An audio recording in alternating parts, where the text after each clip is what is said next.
안녕하세요. 오늘도 서연살롱을 찾아주셔서 감사합니다. 인테리어 디자이너로 일하고 있는 30대 중반의 결혼 2년차 새댁입니다. 미리부터 말씀드리자면 저는 지금의 남편을 만나기 전에 파혼한 경험이 있어요. 살다 별 희한한 일을 다 겪는다고 저 역시도 이상한 사람들과 결혼할 뻔했었는데 그 일이 결과적으로는 저에겐 전화위복이 되었어요. 저는 원래 결혼에 대한 생각이 아예 없던 사람이었어요.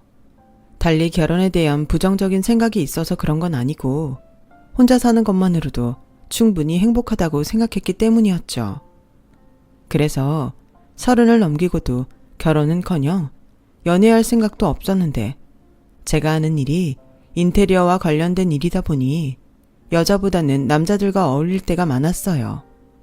그러면서 한 남자와 만나게 되었고 저는 그저 같은 현장에서 일을 하는 동료 정도로만 생각했는데 그는 저를 그 이상으로 생각한 모양이었죠. 처음엔 그러거나 말거나 저는 공과 사를 딱 구분지어서 그 사람과는 일과 관련된 것 아니면 그다지 상대를 하지 않았는데 제가 그러면 그럴수록 그 사람은 애 같았는지 저에게 물심양면으로 노력하는 듯 했어요. 그러던 중 제가 일을 하다 과로가 왔나 봐요. 정신을 잃고 쓰러졌고 제가 정신을 차렸을 땐 응급실에서 링겔을 맞고 있었는데요. 그때 그 남자는 신발도 제대로 신지 못한 채 꾸벅꾸벅 졸면서도 제 옆을 지켰어요. 그 뒤 신세를 졌다는 생각에 커피 한 번, 점심 한 번 함께하기 시작했고 이 남자는 저에게 절대 또 쓰러지면 안 된다며 영양제까지 사다가 주는데 연애에는 절대 관심 없다던 제 마음이 움직이기 시작했어요. 무엇보다 그는 아버지가 고등학교 때 돌아가셔서 아버지 대신이라는 마음으로 여동생과 어머니를 끔찍하게 챙기는 것 같았는데요. 그래서인지 다른 남자들과는 다르게 눈치도 있고 센스도 있어서 점점 호감이 가더라고요. 그렇게 저는 대학교 이후 오랜만에 연애를 시작했어요. 이 남자는 자기가 좋아했던 제가 자기의 마음을 받아줬다며 세상을 다 가진 사람처럼 저에게 잘 대해줬는데 마치 제가 대단한 사람이라도 된 듯 기분이 좋았어요. 그리고 남자친구가 잘해주니 저도 잘해주고 싶은 마음이 생겼고 그렇게 서로 챙겨주고 위해주다 보니 어느덧 시간은 4년을 훌쩍 지나 있었어요. 그 사이 저와 남자친구도 회사는 달랐지만 각자 자리를 잡아갔고 과장 승진을 앞둔 남자친구는 자기가 이번에 승진을 하면 저와 결혼하고 싶다는 말을 조심스럽게 꺼내더라고요. 그동안 제 인생에서 결혼은 없다고 생각했던 터라 남자친구의 조심스러운 프로포즈에도 조금은 망설여졌어요. 하지만 이내 연애 중인 걸 아시는 저희 부모님도 왜 아직 결혼 얘기가 없냐며 은근 저의 결혼을 바라고 계셨고 그때 처음으로 기혼자였던 동료에게 결혼에 대해 진지하게 물어봤어요. 결혼? 글쎄, 좋을 때도 있고 미친 듯이 후회할 때도 있지. 어떻게 1년 360을 좋기만 하겠어. 왜? 자기 프로포즈 받았니? 연애한 지 꽤 됐지? 4년이요. 저는 원래 결혼 생각 없었던 사람이라 나중에 후회할까봐 걱정돼서요. 4년 만났으면 뭐 상당 부분 아는 거 아닌가? 물론 아무리 오래 연애했어도 같이 사는 건 다른 문제긴 하지. 근데 만난 기간이 짧은 것도 아니고 거꾸로 생각하면 그만한 사람 없는데 그 남자 놓쳤다고 후회할 수도 있지 않나? 지금은 젊지만 40 넘고 50 넘어봐. 그때는 분명 내가 그때 왜 결혼 안 했지? 하고 후회할걸?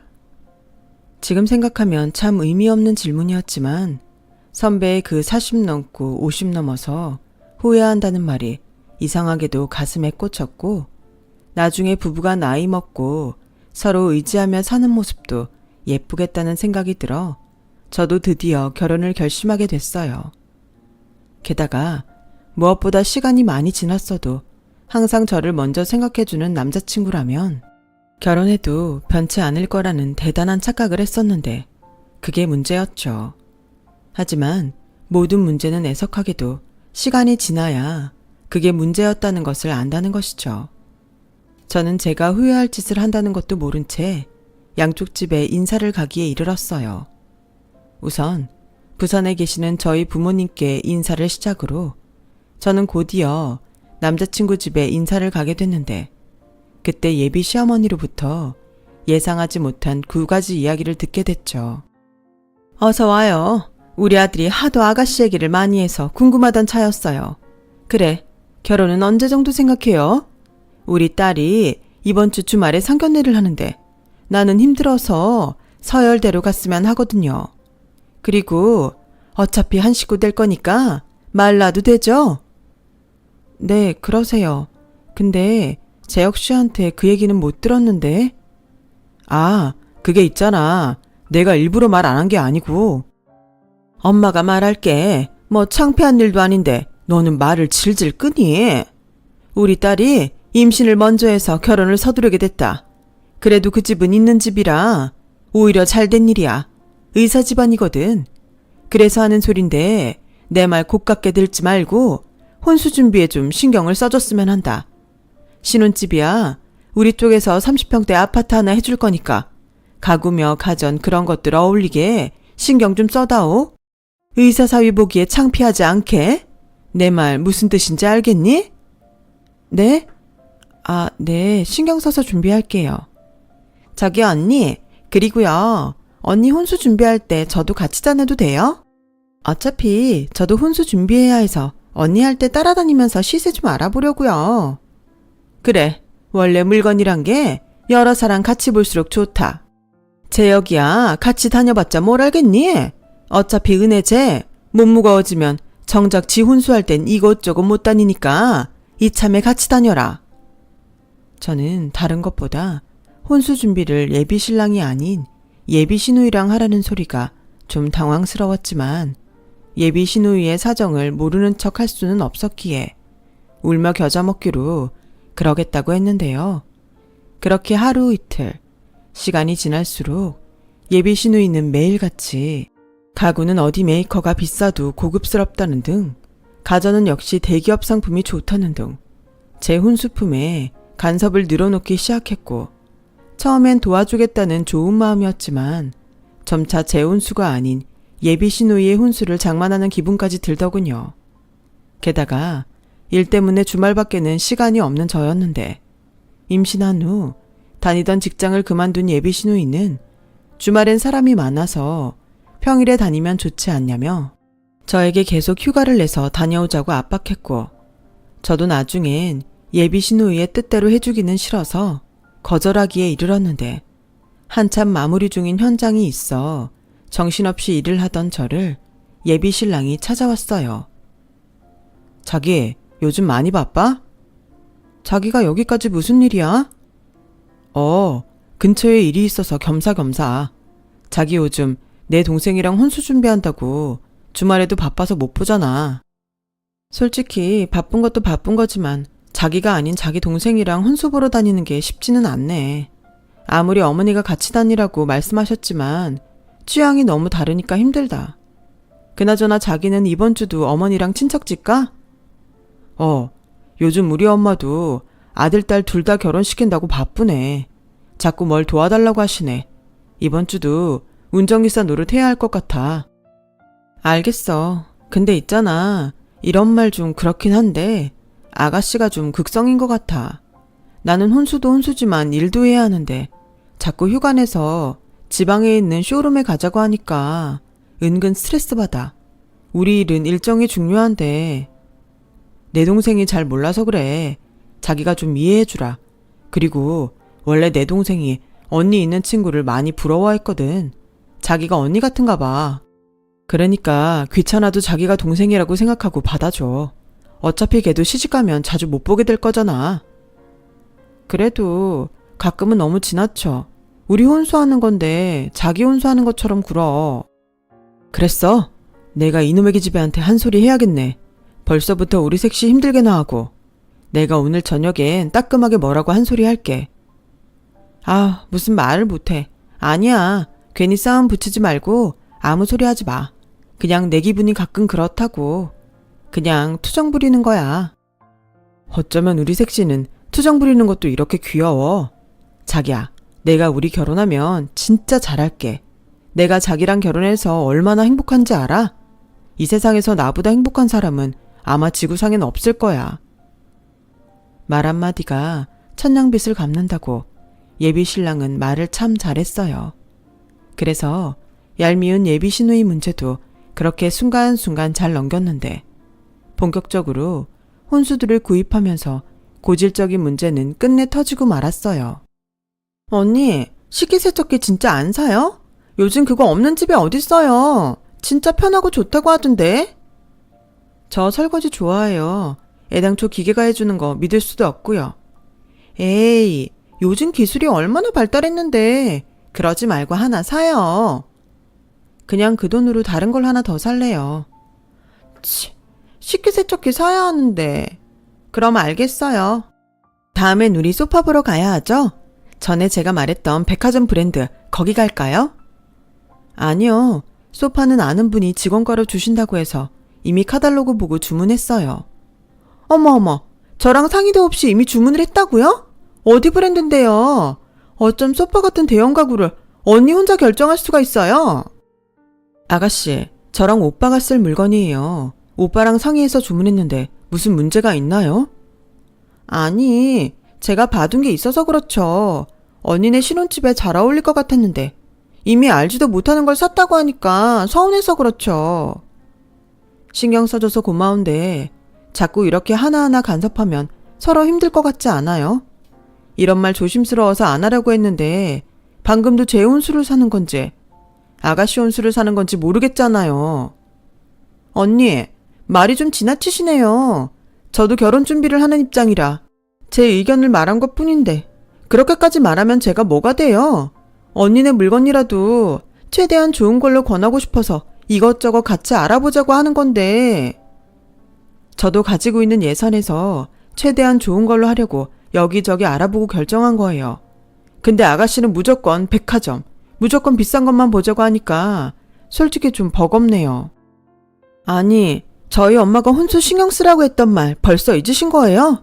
이제 한 식구인데 언니가 혼수를 그럴듯하게 해야 저도 제 신랑 데리고 오빠네 집에 갈 맛이 나죠. 그 말은 좀 듣기 거북하네요. 저 신경 많이 쓰고 있고 제가 하는 일이 이쪽 계통이라 여기저기서 도움 주시겠다고 하는 분들이 많아서 도움을 받는 건데 뭐가 그렇게 불만이에요. 아가씨는 꼭 백화점에서 물건을 사야 한다는 강박이라도 있어요? 그야 백화점 물건은 보장이 되니까 그렇죠. 다들 혼수 준비 백화점에서 하지 않나요? 원래 물건도 마트에 들어가는 거랑 백화점에 들어가는 거랑 다르다고 하던데? 사람들이 바보도 아니고 괜히 돈 더 주고 백화점 물건 사겠냐고요. 다 프리미엄이 붙으니까 비싸도 사는 거죠. 그럼 아가씨는 백화점에서 혼수장만 하세요. 저는 같은 제품이라도 여기저기 알아보고 도움받아서 할 수 있으니까 이렇게 할게요. 그리고 전에 아가씨가 알려준 커튼은 취소했어요. 커튼이 이쁘긴 해도 결로가 생기기 쉽고 세탁도 해야 해서 그냥 블라인드가 좋을 것 같거든요. 뭐라고요? 아니, 기껏 다 골라놓은 걸 왜 멋대로 취소해요? 정말 계속 이렇게 나올 거예요? 순간 예비 시누이는 저에게 소리를 빽 질렀어요. 저는 그 모습이 하도 황당해 말도 제대로 나오지 않았는데 주변에 그 많던 사람들도 모두 저희를 쳐다보고 있더라고요. 그러자 주변 시선을 느낀 예비 시누이는 어머, 언니, 소리 질러서 미안해요. 임신해서 그런지 감정 조절이 잘 안 되네요. 라고 말했고 저는 이때가 기회다 싶어 차분한 말투로 최대한 냉정하게 이렇게 대답했어요. 그래요. 그럼 혼수 준비는 앞으로 저 혼자 할게요. 아무리 생각해도 아가씨랑 저는 취향이나 생각이 다른 것 같으니까요. 그래도 괜찮죠? 네? 아, 네. 근데 언니... 저는 매정해 보일 수도 있는데 예비 시누이의 말을 무시한 채 그 자리를 떠났어요. 아마 예상하건대 예비 시누이는 미안하다며 억울해진 일을 돌이키고 싶어 했던 것 같았지만 초장에 아닌 건 아니라는 뜻을 전하고 싶어서 저는 그대로 집에 와버렸고 몇 시간 후 설마 했던 일이 벌어졌는데요. 그동안 제가 혼수 준비를 하는 동안 굳이 연락을 주지 않으셨던 예비 시어머니가 잔뜩 화가 난 목소리로 전화를 하셨어요. 너 오늘 은혜랑 안 좋게 헤어졌다며? 은혜가 아무리 철이 없어도 임신한 몸으로 새언니한테 도움 주고 싶어 너 따라다니는 건데 꼭 그렇게 사람 많은 데서 면박을 줘야 했었니? 은혜가 집에 와서 얼마나 울었는지 알아? 가뜩이나 임신해서 기분이 우락가락하는 애를 네가 좀 배려하면 좋았잖아. 그렇게 안 봤는데 너도 참 속이 좁다. 어머니, 그렇게 말씀하시면 저도 서운해요. 저도 어머님이 말씀하신 대로 혼수에 신경 많이 쓰고 있어요. 그런데 아가씨가 너무 터무니없는 것들만 추천을 하니까 자꾸 이렇게 부딪히게 되네요. 아직 결혼식도 올리지 않았는데 이러다가는 결혼 전부터 사이만 나빠질 것 같아 그런 거예요. 그래서 넌 지금 잘못이 없다는 거야? 지금은 네가 아쉬울 게 없다고 생각하겠지만 사람 일은 모른다. 은혜가 의사 남편이랑 결혼하면 너도 도움받을 일이 있을 수도 있는데. 글쎄요. 저는 그런 것까지 미리부터 생각하는 게 더 이상한 것 같은데요. 알았다. 이건 뭐 벌써부터 한마디를 지지 않니? 내가 너를 어떻게 생각해야 하는 거냐? 됐고 이번 주말에 너 집에 한번 들러라. 저는 무작정 자기 딸 편만 드는 예비 시어머니와의 통화에 기분이 상할 대로 상했어요. 아무리 팔이 안으로 굽는다고 하지만 아직은 결혼 전이고 혼수를 준비하는 돈은 제 돈과 저희 부모님이 주신 돈인데 왜 이런 소리를 들어야 하는지 부당하다는 생각만 들었어요. 하지만 자기 어머니가 저한테 전화로 노발대발했다는 사실을 안 예비신랑은 그때도 역시나 자기가 가운데서 중간 역할을 못했다며 저에게 미안하다고 어쩔 줄 몰라 했고 자기 잘못도 아닌데 가운데서 쩔쩔매는 예비신랑을 보니 그 모습도 짠해 보였어요. 자기가 왜 사과를 해? 이젠 자기가 잘못한 일 아니면 그렇게 하지 마. 아니야. 우리 가족 때문에 이렇게 됐는데 내가 미안하지. 우리 셋이 내가 얼마나 힘들게 얻었는데. 설마 마음 바뀌고 그런 거 아니지? 아니야. 결혼이 무슨 소꿉장난도 아니고. 난 자기만 지금처럼 변하지 않으면 괜찮아. 오히려 내 편 들어줘서 고마워. 고맙긴 당연하지. 나한테는 이제 자기가 1번이야. 아니 0번이야. 영원히. 저는 그렇게 이번에도 예비 신랑 얼굴을 보고 넘어갔어요. 그리고 그 주 주말에 예비 시댁에 갔더니 거실 소파에서 일어나지도 않고 눈을 흘기는 예비 시누이가 보였고 저는 아랑곳하지 않고 인사도 하지 않았는데 예비 시어머니는 그런 저와 당신의 딸을 한 번씩 훑어봤어요. 그러고는 내가 그래도 신경을 아주 안 쓸 수는 없으니 너 그동안 구입한 혼수 물건들 여기에 하나씩 써봐라. 이왕이면 금액도 같이 써봐. 네? 그걸 여기에 다 적으라고요? 그래. 그래야 내가 네가 얼마나 신경 썼는지 알 수 있잖아. 그렇게 큰 소리 탕탕 치는데 나도 네가 얼마나 준비했길래 그러나 궁금하다. 너 혼수 비용은 총 얼마 잡았니? 어머니, 그래도 이건 좀 아닌 것 같은데요. 비용은 1억 잡고 준비하고 있고요. 궁금한 제품은 물어보시면 말씀드릴 수 있지만 여기에 전부 적으라는 건 좀 지나치신 것 같으세요. 이봐. 넌 네 말 따나. 결혼 전부터 벌써 내 말에 토를 달면 결혼 후엔 어쩌자는 거야? 넌 뭐 우리랑 잘 지낼 마음 같은 건 없는 거니? 엄마, 그만 좀 해요. 결혼 준비로 다들 예민한 건 알겠는데 싸워서 뭐가 남는다고 자꾸 이러세요. 재혁이 너, 제가 아무리 좋아도 그러는 게 아니다. 네 동생 아버지 없이 힘들게 산 거 알지? 그런 동생이 임신까지 하고 결혼 준비를 도와주는데 고맙다고는 하지 못할 망정 벌써부터 네 처만 감싸고 돌아? 너 은혜가 보통 집에 시집가니? 내년엔 네 동생 의사 사모님이야. 의사 사모님이라고. 그래서 미리 수준 좀 맞추자는 건데 꼴랑 1억 가지고 그렇게 큰 소리를 치니? 저는 그때 잠깐 파혼을 해야 하는 건 아닐까 하는 생각을 했어요. 남편이 아무리 좋아도 시댁 식구들이 저 모양인데 연을 끊고 살지 않는 한 분명 분란이 일지 않겠나 하는 생각이 순간 들었거든요. 하지만 이제 곧 결혼식이고 이미 청첩장도 다 돌린 상태라 다 된 결혼을 없는다는 건 쉽지 않은 일이었고 예비 신랑에게 문제가 있다면 어떤 피해가 있더라도 엎어버리겠지만 1년에 몇 번이나 본다고 시댁 사람들 때문에 이제와 다 된 결혼을 미루기엔 고민스러운 부분이 많았는데 저희 엄마가 그런 제 마음을 아시고는 이렇게 말씀하셨어요. 엄마도 네 할머니랑 사이 엄청 안 좋았어. 너도 보고 자라서 알잖아. 근데 네 아빠 봐라. 엄마한테 얼마나 잘하냐. 네 할머니가 한 행동들 때문에 더 잘하지. 송서방도 그럴 거야. 그리고 원래 욕심 많은 사람들이 결혼 준비하면서 말이 많아. 자기 딸이 임신해서 결혼하는 거라 괜히 창피해서 의사 집안 어쩌고 하는 거니까 너 신경 쓰지 마. 저희 엄마도 저희 할머니 때문에 참 고생이 많았어요. 아빠는 대학을 졸업하고 대기업을 다녔는데 저희 엄마는 고졸에 실질적인 외갓집의 가장으로 공무원이셨거든요.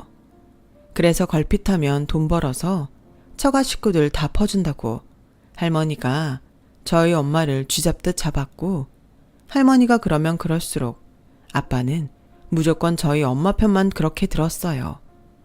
오죽하면 나중엔 명절에도 아빠만 할머니를 뵈러 갔으니 말 다 했죠.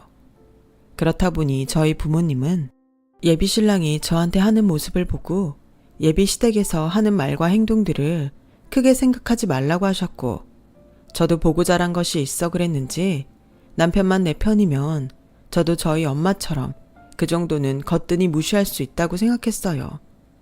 하지만 제가 너무 예비 신랑을 믿었을까요?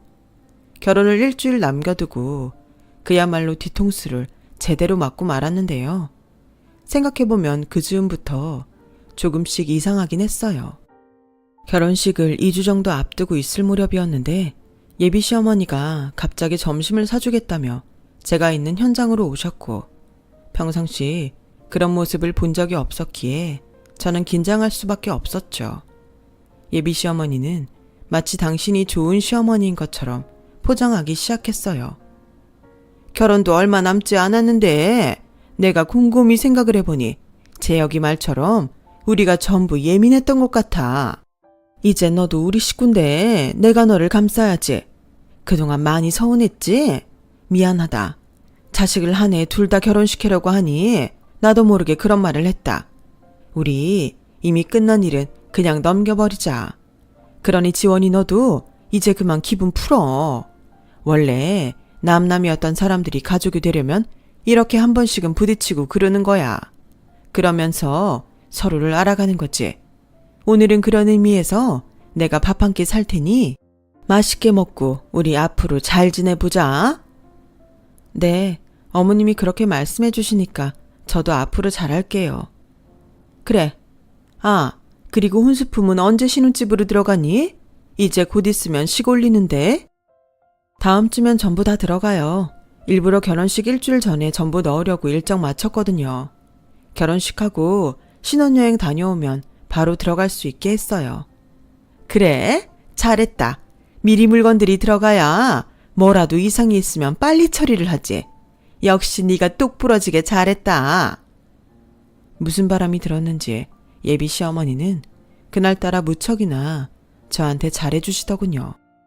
평상시 그러지 않은 사람이 그러니까 오히려 그게 더 이상하긴 했는데 어른이 먼저 그렇게 말씀하시니 저도 장단을 맞춰드렸어요. 좋은 게 좋은 거니까요. 하지만 곧 예비 신랑의 뒤통수와 함께 예비 시어머니의 그런 행동은 짜고 치는 고스톱이라는 것을 알게 된 사건이 발생했어요. 그건 부산에 살고 있는 저희 부모님이 결혼식을 딱 일주일 앞두고 서울에 볼 일이 있어서 올라오셨는데 겸사겸사 저희 신혼집을 구경하고 싶다고 하시면서 일어났어요. 제가 신혼집 아파트에 저희 부모님을 모시고 갔는데 그날따라 도어락 비밀번호가 계속 맞지 않았던 거죠. 자기야, 우리 신혼집 비밀번호 바꿨어? 계속 틀렸다고 나오네. 신혼집에 왜 갔는데? 우리 입주 청소도 끝났고 혼수도 다 들어갔잖아.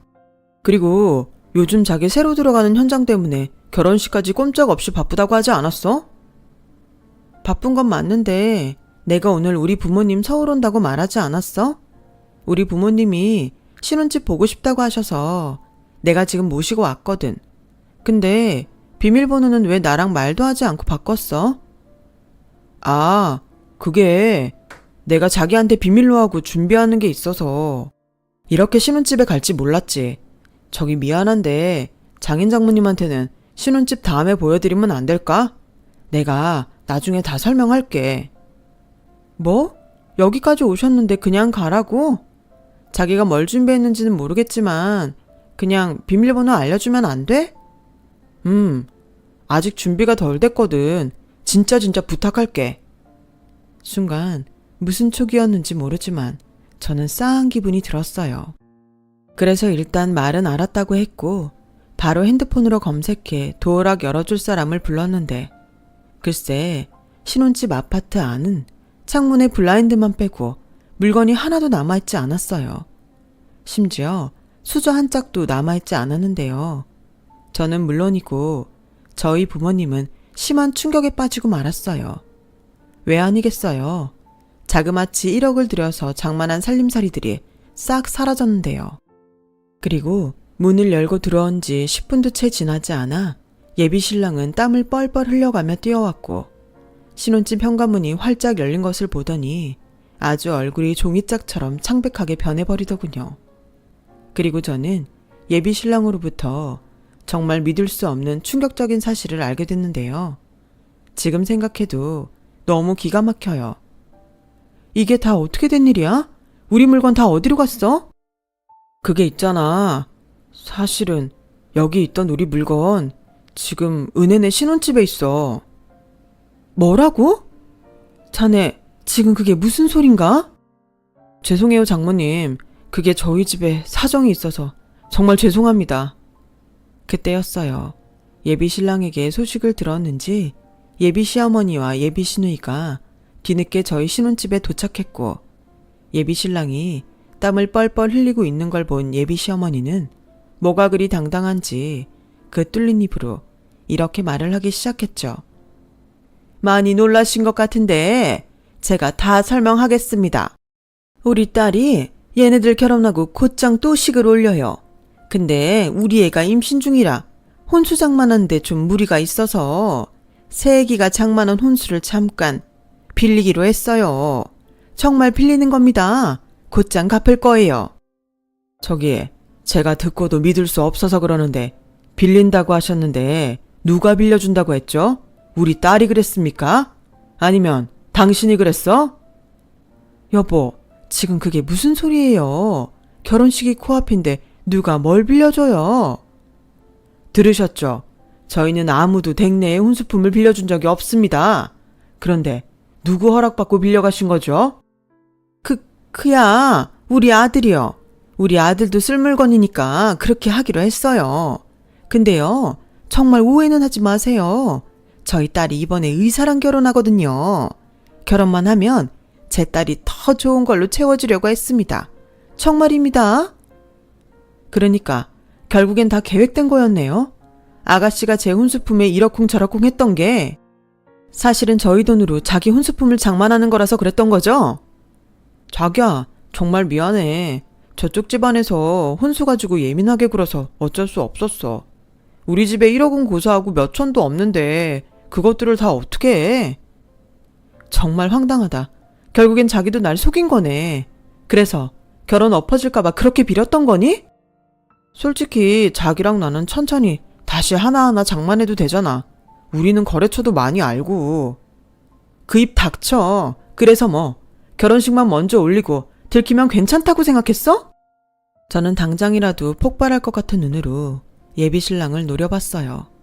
그러자 예비 신랑은 더는 아무 말 못하고 제 눈을 피했고 그 옆에서 팔짱을 끼고 있던 예비 시누이가 그래도 지 오빠라고 나서더군요. 언니, 말이 좀 심하시네요. 그까짓 1억짜리 혼수 제가 시집만 가면 바로 다시 해결해 줄 수 있는데 이게 이렇게 길길이 날뛸 일이에요? 어디 그냥 창고에 보관한다고 생각해도 되잖아요. 뭐예요? 뻔뻔하다 못해 정말 못 봐주겠네요. 아가씨는 시집갈 그 집에 돈 맡겨놨어요? 무슨 결혼을 이런 식으로 해요? 이거 사기 아니에요? 예, 너 말이 좀 심하다. 그냥 네가 좀 양보한다고 생각하면 될 일을 무슨 사기라는 말까지 하니? 너도 이제 우리 식구잖아. 식구 중에 한 명이 좋은 집안 만나서 결혼하게 됐는데 일단 결혼부터 무사히 끝낼 생각을 해야지. 은혜가 다시 다 채워준다고 하잖아. 뭘 이렇게까지 난리니? 넌 어차피 일하느라 집에 잘 있지도 않잖아. 저기요. 듣자 하니 더는 못 들어주겠네요. 그쪽 딸만 중요합니까? 막말로 댁내 아들은 의사도 뭣도 아닌데 왜 우리가 그렇게 해야 하죠? 그 의사라는 집도 그쪽이 혼수로 돌려막기 하는 거 아나 모르겠네요. 사부인도 말씀이 지나치시네요. 돌려막기라니. 그리고 둘이 지들이 좋아서 결혼하는 건데 그냥 투자한다고 생각하면 되지 않습니까? 뭘 이렇게까지 흥분하세요? 이제 일주일만 있으면 가족이 되는 사람끼리. 정말 말이 통하지 않는 사람이네. 이봐요. 우리 아직 남입니다. 내 딸 아직 그쪽 며느리 아니라고요. 이 결혼 없던 걸로 합시다. 능력도 없으면서 욕심만 잔뜩 부리는 그쪽 집에 내 딸 못 줍니다. 이왕 힘들게 여기 있던 물건들 그쪽 딸한테 혼수로 다 옮겨갔으니 그냥 편하게 돈으로 보상하세요. 일 더 크게 만들고 싶지 않으시면 좋은 말로 할 때 제대로 보상하시라고요. 저희 아빠는 단호한 얼굴로 예비 시어머니에게 통보하듯 말했어요. 그러자 다급해진 예비 시누이가 무릎까지 꿇으면서 저희 아빠에게 사정사정하기 시작했어요. 저기 사돈어른, 제가 이렇게 부탁드릴게요. 저 이 결혼 못하면 큰일 나요. 홀몸도 아닌데 제가 혼자서 어떻게 애를 키우나요? 이봐요 아가씨. 도의적으로 자기 애까지 가졌는데 혼수 어쩌고 하면서 물릴 결혼이라면 그 결혼도 좀 생각해봐야 하는 거 아닌가요? 아무리 돈에 눈이 멀었어도 이게 뱃속에 애까지 가진 사람이 할 짓입니까? 그때였어요. 저희 아빠의 말에 흥분한 예비 시어머니가 눈에 쌍심지를 켜고 저희 아빠에게 삿대질을 하기 시작했고 분위기는 점점 더 험악해졌는데요. 아니, 지금 내 딸한테 막말하시는 겁니까? 입장을 바꿔놓고 생각해보세요. 댁내 딸이 의사 만나서 결혼하는데 당신들은 뭐 욕심 안 날 것 같아? 네, 저희 부부는 그런 거에 한 톨도 욕심 없습니다. 당신 있어? 없지? 우리는 우리 딸만 중요합니다. 우리 딸이 싫다고 하면 대통령이라도 생각 없습니다. 여러 말 필요 없어요. 우린 댁 같은 사돈도 필요 없고 그 집 아들 같은 놈은 트럭으로 가져와도 싫습니다. 그러니 돈이나 보상하세요. 어차피 이 집 신혼집으로 쓸 것도 아닌데 이거 다시 파시면 되겠네요. 지원아, 너 당장 이 집부터 내놔라. 공실이면 더 빨리 나간다고 하던데 금방 해결되겠네요. 그런데요, 정말 충격적인 사실은 거기서 끝이 아니었어요. 분명 매매했다고 한 아파트였는데 제가 내놓으려고 부동산에 가자 소유자 이름이 달랐거든요. 그리고 부동산 주인에게 이 집 얼마 전에 월세로 단기 계약한 집인데?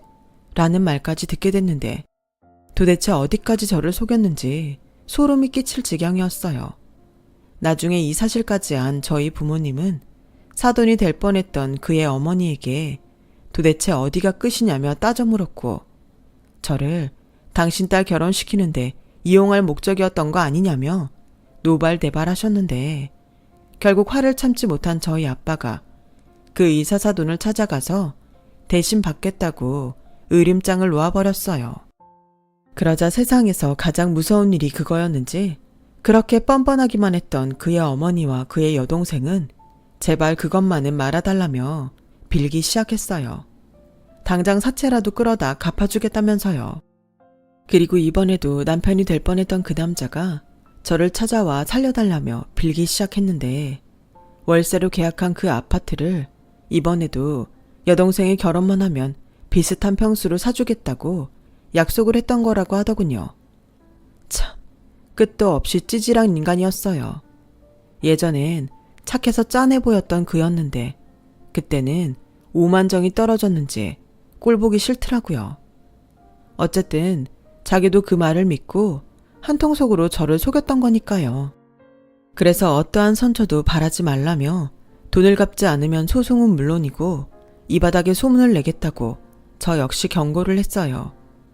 이 인간은 그럼 며칠만이라도 말미를 달라고 부탁했고 아무래도 자기 동생 결혼식 때만이라도 시간을 끌려는 듯 했죠. 그리고 저는 아니었지만 뻔뻔하게 그 인간은 자기 여동생 결혼식에 오라며 측근들에게 청첩장을 돌리더군요. 저도 아는 지인이 이걸 가야 할지 말아야 할지 모르겠다며 저에게 고민을 털어놓았는데 그 덕에 시누이가 될 뻔한 그 여자의 상대남을 알 수 있게 됐어요. 사실 저는 몇 번이고 그 상대 의사라는 사람을 찾아가 조심하라는 말을 하고 싶었어요. 아무리 그의 동생이 임신 중이라도 그쪽 돈만 보고 결혼하려고 하는 건데 저만 당하고 있을 순 없겠더라고요. 하지만 선뜻 또 나서기도 그런 게 저에겐 혼수장만한 영수증만 있을 뿐 아무런 증거가 없었고 그냥 이대로 넘기고 저들이 돈을 갚을 때까지 기다려야 하나 고민만 늘어갔는데 저희 엄마가 전화를 하셨어요. 지원아, 내가 정말 아무리 생각해도 열이 뻗쳐서 도통 잠을 잘 수가 없어. 그리고 혹시 몰라서 내가 그때 그 집 여자들 말하는 걸 녹음했거든? 이걸로 소송이라도 걸 수 있을까? 저는 순간 이거다 하는 생각이 번쩍했어요. 그리고 엄마한테 그 녹음 파일을 보내달라고 했는데요. 저는 곧장 청첩장에 적혀있던 상대남 이름으로 병원을 찾아봤고 손쉽게 알게 된 그 병원으로 냅다 찾아갔죠. 아마 저도 그때 제정신이 아니었던 것 같아요. 그 남자한테 저희 엄마가 보내주신 녹음 파일을 틀어줬고 그 남자의 얼굴이 까맣게 잿빛이 되더군요. 자기도 사실은 탐탁지 않은 결혼이라 준비하는 내내 마음이 꺼림칙했다고 속사정을 털어놓기 시작했어요. 그리 오래 만난 건 아니지만 그래도 제 아이를 가졌다고 하니 책임지는 마음으로 하는 결혼이었어요. 저도 뭐 대충은 은혜가 제 직업이랑 돈 때문에 더욱 결혼에 집착한다는 것쯤은 알고 있었는데 이렇게까지 악질인 줄은 몰랐네요. 이런 말하는 제가 분명 이상하시겠지만 책임이라는 게 꼭 결혼을 해야 하는 건 아니지 않을까요? 저도 뭐 신뢰가 깨져서 파혼한 입장이지만 결혼은 행복하려고 하는 거잖아요. 결국 이 남자는 저의 말에 영향을 받았는지 어떤지는 모르겠지만 태어날 아이에 대한 양육비는 지급하지만 결혼은 하지 않겠다고 선언했어요. 그 양육비도 태어난 아이가 자기 아이라는 것이 확인되면 지급하기로 했다는데 저도 엄마가 준 녹음 파일과 갖고 있던 혼수 영수증으로 그들을 고소했죠. 결혼이 어그러졌으니 제 혼수 비용을 받을 길이 없어졌잖아요. 그리고 분명 제가 중간에서 자기네 결혼을 해박났다고 버틸 수도 있으니까 이 부분은 역시 법으로 처리하는 것이 가장 깔끔하다고 생각했는데 인테리어 업계라는 게 바닥이 그리 넓지 않아 제가 그놈한테 고소했다는 소문이 돌자 기대도 하지 않았는데 앞으로 망신당할 일이 무서웠는지 어디서 돈을 구했는지는 모르겠지만 생각보다 빨리 그 돈을 돌려받을 수 있었어요. 마음 같아선 정신적 피해 보상금도 청구하고 싶었는데 더 털어봤자 저 인간에게서 뭐가 나올까 싶어 그만뒀고 저는 일로 제가 겪은 파혼의 후유증을 털어버리려고 했는데 이번에도 무리를 한 탓인지 또다시 과로로 쓰러지게 되었죠.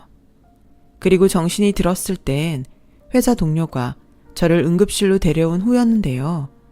익숙한 경험이 있던 터라 씁쓸한 기분이 들기도 했는데 무슨 인연인지 그곳에서 저처럼 그 집안과 퍼안한 그 남자를 다시 만나게 되었어요. 그때 저한테 녹음 파일 주셨던 분 맞죠? 근데 어디 많이 아프세요? 안녕하셨어요. 일하다 무리를 했는지 쓰러져서 왔어요. 저런, 아무리 그래도 쓰러질 만큼 하면 안 되죠. 그리고 그때는 저도 경황이 없어서 감사 인사도 제대로 못했는데 정말 고맙고 죄송해요. 덕분에 인생 망칠 뻔했는데 위기를 넘겼어요. 아니에요. 저야말로 그때 눈에 보이는 게 없었는걸요. 그냥 그 순간은 저보다 그 결혼하셨으면 더 큰 피해를 입으실 테니 그건 막고 싶었어요. 물론 아이를 생각하면 제가 한 행동이 꼭 잘한 일만은 아니지만요. 아, 모르시는구나. 그 아이 제 아이 아니었어요. 네? 정말 무서운 사람들이죠. 저도 검사 결과 보고 많이 놀랐어요. 뭐 그쪽은 조작된 거라고 부정하는데 제가 직접 그 아이 머리카락으로 의뢰한 검사라 조작 가능성은 없으니 확실하죠. 세상에, 어쩌면 그럴 수 있죠? 그런 사람들이랑 가족이 될 뻔했다니 정말 소름이 다 돋아요. 그러니까요. 덕분에 한 번뿐인 인생을 건졌습니다. 그린겔 다 맞으시면 저랑 식사 한번 하시죠. 아무래도 감사 인사도 못 드려서 마음에 걸렸거든요. 아마 제대로 인사하라고 이렇게 기회를 줬나 봐요. 저는 여기 선배 만나러 잠깐 오게 된 건데 선배가 바빠서 퇴짜 맞았거든요. 아, 근데 꼭 그러실 필요는 없는데요. 무슨 피해자 모임도 아니고. 뭐 어때요? 이것도 인연인데 만난 계기는 좀 웃기지만 그냥 아는 지인 생겼다고 생각하면 되죠. 아, 인테리어 디자이너라고 하셨죠? 그럼 저 병원 이전할 때 부탁드리면 되겠네요. 그리고 내과 가실 일 있으면 무조건 저한테 오세요. 제가 평생 서비스하겠습니다. 우리 이렇게 그냥 상부상조하면서 잘 지내요. 참 희한한 만남이죠. 그런데요, 그 희한한 만남을 시작으로 평생 진료 서비스하겠다던 남자는 이제 저희 남편이 되었어요. 어쩌면 그들의 계략이 성공했다면 형수와 매제가 될 뻔했던 우리였는데 결국 부부의 인연은 다른 곳에 있었던 거죠. 지금 생각해도 참 이상하고 신기한 인연이에요. 그래서 가끔은 뻔뻔하고 대범했던 그들이 고마울 때도 있는데요. 어찌됐든 지금의 제 신랑을 만나게 해준 건 역시 그들이잖아요. 그리고 또다시 결혼 준비를 하면서 알게 된 사실이 하나 더 있었는데 분명 제가 했던 혼수를 빼돌렸던 이유가 지금 저희 시댁에서 혼수 가지고 까다롭게 굴어서라고 했었잖아요. 그런데 실상은 저희 시댁이 아닌 자기네들이 괜히 없어 보일 것 같아 꾸민 일이었고 파혼과 동시에 혼수도 모두 돌려줬는데요. 어쩌면 그랬기 때문에 제가 돈을 빨리 돌려받지 않았나 하는 생각을 했었네요. 그 후 제가 돌린 청첩장을 본 그 찌질한 인간은 청첩장에 적혀있는 신랑의 정체에 충격이 컸는지 결국 직장도 그만뒀고 듣기에 뭐 때문인지 빚이 상당히 많아졌다고 했는데 지금은 어디서 무얼 하는지 아는 이가 없더라고요. 물론 궁금하지도 않고요. 하지만 그래도 한때 좋은 감정으로 만났던 사람으로서 부디 지금이라도 그 가족들과 함께 개가천선해서 이제는 떳떳한 인생을 살고 있으면 좋겠다는 마음은 있어요. 그래도 이번 생에는 그도 그의 가족도 다시 만나는 일은 없었으면 좋겠어요. 서로 만나봤자 좋을 게 하나도 없으니까요. 그냥 이젠 각자 알아서 잘 살았으면 하는 바람입니다. 지금까지 저의 기막힌 이야기 들어주셔서 고맙습니다. 부디 좋은 인연만 함께하길 바라면서 항상 건강하시고 행복하길 소망하겠습니다. 여러분, 사연 댓글에 응원과 현명한 조언 부탁드려요. 좋아요와 구독은 저에게 큰 힘이 됩니다. 오늘도 좋은 일 가득하세요.